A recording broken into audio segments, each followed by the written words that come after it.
Hello ವೀಕ್ಷಕರೇ, ಇವತ್ತಿನ ವಿಡಿಯೋದಲ್ಲಿ ನಾವು ಪಡವಲಕಾಯಿ ರೆಸಿಪಿಯನ್ನು ನೋಡೋಣ. ಎಲ್ಲ ತಾಯಂದಿರಿಗೂ ಒಂದು ಕಷ್ಟದ ಕೆಲಸ ಏನಂತ ಹೇಳಿದರೆ ತಮ್ಮ ಮಕ್ಕಳಿಗೆ ತರಕಾರಿಗಳನ್ನು ತಿನ್ನಿಸುವಂಥದ್ದು. ಆದರೆ ನಾನು ಗಮನಿಸಿದ ಹಾಗೆ ಮಕ್ಕಳು ಸಾರಿಗಿಂತ ಹೆಚ್ಚಾಗಿ ಪಲ್ಯವನ್ನು ಇಷ್ಟಪಡ್ತಾರೆ. ಹಾಗಾಗಿ ಇಂದು ಪಡವಲಕಾಯಿ ಪಲ್ಯವನ್ನು ಮಾಡುವುದನ್ನು ನೋಡೋಣ. ಬೇಕಾಗಿರೋ ಸಾಮಗ್ರಿಗಳು: ಪಡವಲಕಾಯಿಯನ್ನು ಚೆನ್ನಾಗಿ ತೊಳೆದು ಚಿಕ್ಕದಾಗಿ ಹೆಚ್ಚಿಟ್ಕೊಂಡಿದ್ದೇನೆ. ಮತ್ತು ನಮಗೆ ಈರುಳ್ಳಿ ಬೇಕು, ಒಂದು ದೊಡ್ಡದಾದ ಈರುಳ್ಳಿಯನ್ನು ಹೆಚ್ಕೊಂಡಿದ್ದೇನೆ. ಮತ್ತು ನಮಗೆ ಕಾಯಿ ತುರಿ ಬೇಕು, ನಾನು ಸ್ವಲ್ಪ ಕಾಯಿಯನ್ನು ತುರಿದಿಟ್ಕೊಂಡಿದ್ದೇನೆ. ಮತ್ತು ಹಸಿಮೆಣಸಿನಕಾಯಿ ನಮ್ಮ ಖಾರಕ್ಕೆ ತಕ್ಕ ಹಾಗೆ ನಾವು ಉಪಯೋಗಿಸ್ಕೋಬೇಕಾಗತ್ತೆ. ಮೊದಲಿಗೆ ನಾವು ಒಂದು ಬಾಣಲಿಯನ್ನು ಇಟ್ಕೊಳ್ಳೋಣ. ಅದಕ್ಕೆ ಅಡುಗೆ ಎಣ್ಣೆಯನ್ನು ಹಾಕಿ ಅಡುಗೆ ಎಣ್ಣೆ ಬಿಸಿ ಆಗೋವರೆಗೂ ಸ್ವಲ್ಪ ಕಾಯೋಣ.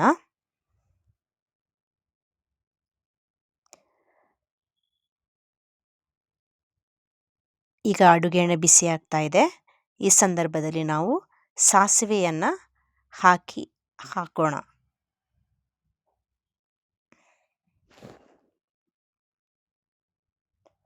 ಸಾಸಿವೆ ಉಡಿತಾ ಇದೆ. ಸಾಸಿವೆ ಸಂಪೂರ್ಣವಾಗಿ ಒಡೆದ ನಂತರ ನಾವು ಅದಕ್ಕೆ ಹೆಚ್ಚಿಟ್ಕೊಂಡಂಥ ಈರುಳ್ಳಿಯನ್ನು ಸೇರಿಸೋಣ.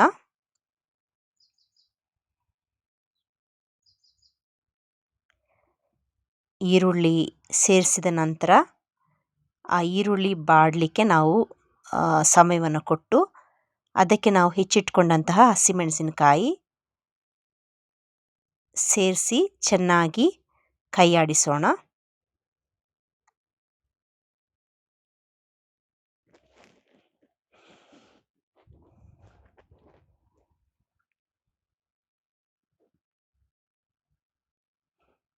ಈಗ ನೋಡಿ, ನಮ್ಮ ಇದು ಈರುಳ್ಳಿ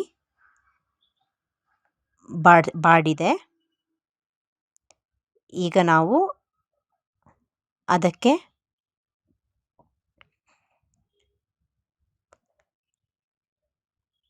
ಸ್ವಲ್ಪ ಅರಿಶಿಣದ ಪುಡಿಯನ್ನು ಸೇರಿಸೋಣ.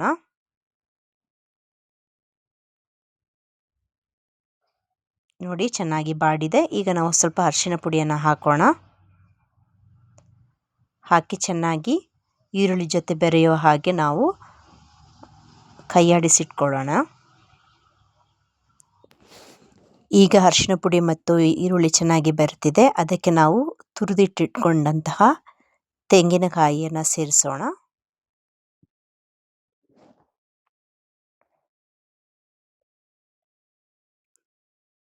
ಈಗ ತೆಂಗಿನಕಾಯಿ ಕೂಡ ಚೆನ್ನಾಗಿ ಈರುಳ್ಳಿಯೊಂದಿಗೆ ಸೇರಿ ಬೆರೆಯೋ ಹಾಗೆ ನಾವು ಸ್ವಲ್ಪ ಹುರಿದಿಟ್ಕೊಳ್ಬೇಕಾಗತ್ತೆ.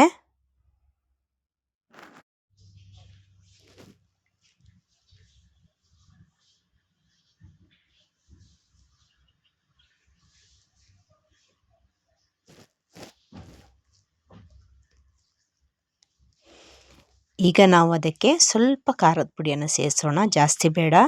ನಾವು ಈಗಾಗಲೇ ಒಂದು ಮೆಣಸಿನಕಾಯಿಯನ್ನು ಸೇರಿಸ್ಕೊಂಡಿದ್ದೀವಿ, ಹಾಗಾಗಿ ಸ್ವಲ್ಪ ಖಾರದ ಪುಡಿಯನ್ನು ಸೇರಿಸಿ ಅದನ್ನು ಕೂಡ ಚೆನ್ನಾಗಿ ಮಿಕ್ಸ್ ಮಾಡೋಣ.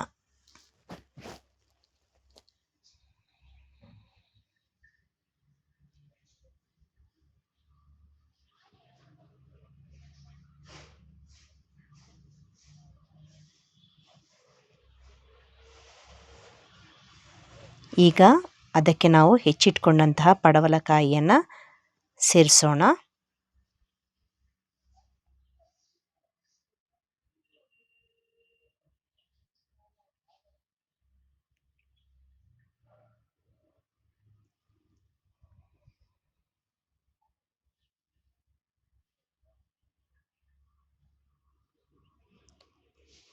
ಅದನ್ನು ಕೂಡ ಚೆನ್ನಾಗಿ ಮಿಕ್ಸ್ ಮಾಡಿ ಇಡೋಣ.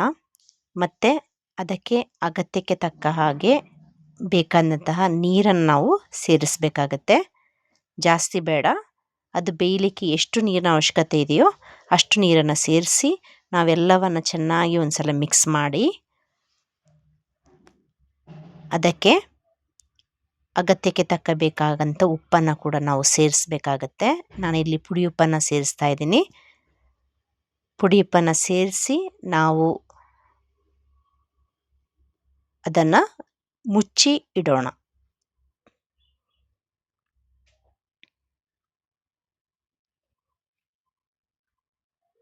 ಮುಚ್ಚಿ ಬೇಯಲಿಕ್ಕೆ ಇಡೋಣ. ಒಂದು 10 ನಿಮಿಷ ಬೇಯಲಿಕ್ಕೆ ಬಿಟ್ಟ ನಂತರ ನಾನು ತೆಗೆದು ನೋಡಿದಾಗ ನೋಡಿ ಈ ರೀತಿಯಾಗಿ ಇರುತ್ತೆ. ನಾವು ಇನ್ನೊಂದು ಸಲ ಕೂಡ ಅದನ್ನು ತಿರುಗಿಸಿ ಮೇಲೆ ಕೆಳಗೆ ಮಾಡಿ ನಾವು ಇಡಬೇಕು. ಯಾಕೆಂತ ಹೇಳಿದ್ರೆ ಕೆಳಭಾಗದ ತರಕಾರಿ ಮಾತ್ರ ಬೆಂದಿರುತ್ತೆ, ಮೇಲೆ ಹಸಿಯಾಗಿ ಉಳ್ಕೊಳ್ಳುತ್ತೆ. ಹಾಗಾಗಿ ನಾವು ಅದು ತಿರುಗಿಸಿ ಮೇಲೆ ಕೆಳಗೆ ಮಾಡಿ ಒಂದು ಸಲ ನಾವು ಜೋಡಿಸಿ ಮತ್ತೊಮ್ಮೆ ಮುಚ್ಚಿ ಇಡೋಣ. ಮತ್ತೊಂದು 10 ನಿಮಿಷ ಆದಮೇಲೆ ತೆಗೆದು ನೋಡಿದಾಗ ನೋಡಿ ನಮ್ಮ ಪಲ್ಯ ಈ ಮಟ್ಟದಲ್ಲಿ ಇರುತ್ತದೆ. ನಾವು ಮತ್ತೊಮ್ಮೆ ಏನು ಮಾಡಬೇಕಾಗತ್ತೆ, ಸೌಟಿನಿಂದ ಅದನ್ನು ಪುನಃ ಒಂದು ಸಲ ತಿರುಗಿಸಿ ಮೇಲೆ ಕೆಳಗೆ ಮಾಡಿ ಇಡೋಣ. ನೋಡಿ ಈಗ ನೀರಿನ ಅಂಶ ಕಡಿಮೆ ಆಗಿರೋದನ್ನು ನಾವು ಇಲ್ಲಿ ಕಾಣ್ಬೋದು.